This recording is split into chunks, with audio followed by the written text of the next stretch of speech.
The hardest thing I ever did was cut my own son off. I never thought I'd be the kind of father who had to make a decision like that. But after years of watching Ethan take and take without ever giving anything back, not respect, not effort, not even basic gratitude, I realized there was no other way. I'm Michael Grant. I built my life from scratch, started with nothing, clawed my way up in a city that chews people alive and spits them out, and I did it for more than myself. I did it so my family could have opportunities I never had. And yet here I was, sitting across from my own flesh and blood, feeling a pit in my stomach I couldn't shake. Ethan was 24, an adult in every sense of the law, yet every day he acted like a child whose world revolved around one thing: me, my money, my resources, my time. It started small, a laptop here, some cash there, then it grew. Tuition, car repairs, lavish vacations, all requested, all expected, none of it ever appreciated. I tried to teach him lessons. I tried to guide him. I tried reasoning, and I tried the way every father hopes will work: patience. Nothing worked. I remember the moment it finally snapped. He'd come over that evening, claiming he needed something else, some stupid investment scheme he insisted would make him rich overnight. I don't even remember the specifics anymore, only that I'd said no.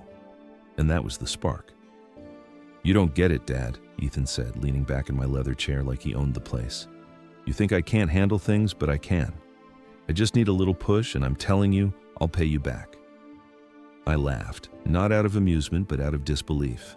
"Ethan, every time I've given you a push, you've taken the whole ladder and walked away. You're 24, you're not a kid. You're a grown man taking advantage of your father's hard work. And you know what? I'm done." He laughed too, but it was sharp, bitter, and mocking. "Done? What? Done being my dad? You think cutting me off will magically make me grow up? You've been my safety net my entire life, and now that I need you again, you just say no? That's weak." I could feel the blood in my face, heat rising. "Weak? Ethan, I've supported you while you wasted your 20s on parties, fancy clothes, and schemes that went nowhere. I've watched your friends get jobs, start businesses, learn responsibility, and you? You learned how to text me every day asking for more. I've been patient, son, but patience has limits, and you've reached them." His face twisted in anger. "You don't get to judge me. You don't know what it's like to be me, to have pressure on your back. You think money solves everything, but it doesn't. And maybe if you actually cared about me instead of treating me like a failure, I wouldn't have to..." "Wouldn't have to what, Ethan?" I cut him off, my voice sharper than I intended. "Steal from me emotionally, financially, constantly? Wouldn't have to expect the world without earning it? Let me tell you something. You were given opportunities most people would kill for. And still, here you are, whining about what I'm not giving you." He slammed his hand on the table. I flinched. I hated that he could make me flinch even now. "You think I'm just asking for money because I'm lazy. You don't know my life. You don't know how hard it is out there. You think you're so perfect with your little empire, looking down at me like I'm dirt." I stood up, voice shaking, hands balled into fists. "You want to know how hard it is, Ethan? I built everything you have from the ground up. You don't get a damn medal for breathing and existing. You get nothing until you earn it." His eyes flashed, a mix of fear and anger. "You're cruel, Dad. You always have been. You just hide it behind your money and your success. You think cutting me off will teach me something, but really it just proves you hate me." "I don't hate you," I shouted, though maybe part of me did in the moment. "I've loved you enough to give you chances, enough to let you fail without falling apart, enough to support you while you figured life out, and you've thrown it back in my face every single time." The room went silent for a moment, thick with tension. Ethan was breathing hard, chest rising and falling, glaring at me like I was the enemy, not the father who had done everything for him.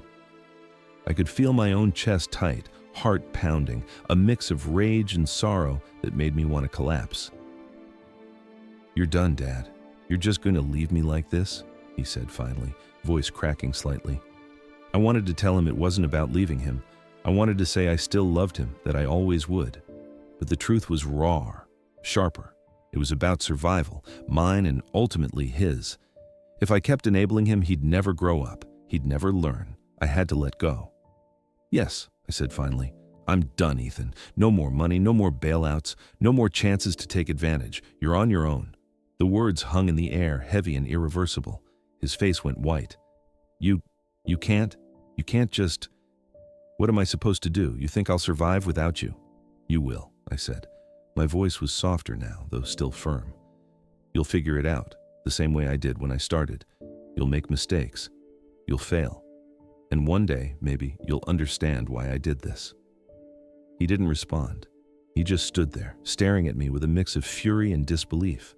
I could see the hurt, but I also saw his pride, his refusal to admit anything but anger. That was Ethan. Always had been. Always would be, probably.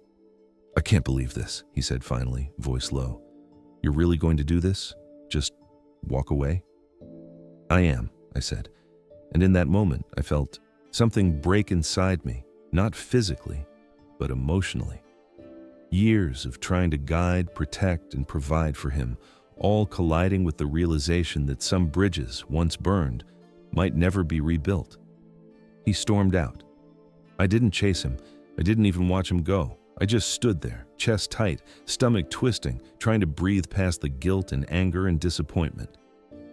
That night, I sat in my study, lights dim, papers scattered, glass of whiskey in hand. I thought about him, about all the missed chances, all the lessons I'd tried to teach him. I thought about the warmth that should have been there between father and son, and instead felt a cold emptiness. I didn't sleep well. I kept replaying every fight, every argument, every moment I'd failed to reach him. I thought about calling him, sending a text, anything to soften the blow. But I didn't, because deep down, I knew if I did, I'd undo everything.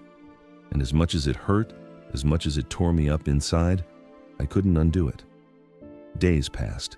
He didn't call. I didn't expect him to. And yet, every time my phone buzzed, my heart jumped, hoping it was him reaching out, finally seeing reason.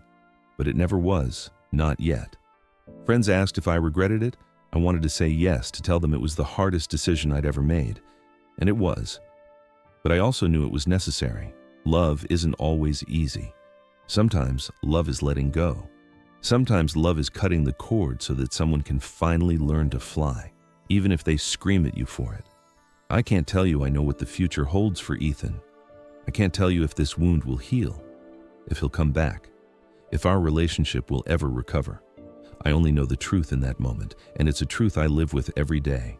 Sometimes, the hardest thing you do as a parent is let go of the person you love most in the world. And sometimes, letting go means leaving them angry, confused, and hurt, because you can't save them from themselves. I sit in my office, looking at the city lights below, glass in hand, thinking about all the times I should have been gentler, all the times I should have been firmer, all the times I tried and failed. And I wonder if he'll ever understand, if he'll ever see that my decisions weren't made out of hate, but out of love. But maybe he won't. Maybe he'll never see it. And maybe, just maybe, that's the cost of being a parent. I can't fix him. I can't fix this. I can't go back. All I can do is hope. Hope that one day Ethan will find his own path, make his own mistakes, and realize that the man he resents was trying to give him everything he never had. The house is quiet now. Too quiet. I pour another drink, stare at the amber liquid swirling in my glass, and think about my son. And I think about all the things I wanted to say, and all the things I'll never get to say. And I sit there, alone, knowing I did the hardest thing a father can do. And maybe, just maybe, it was the right thing, but I don't know.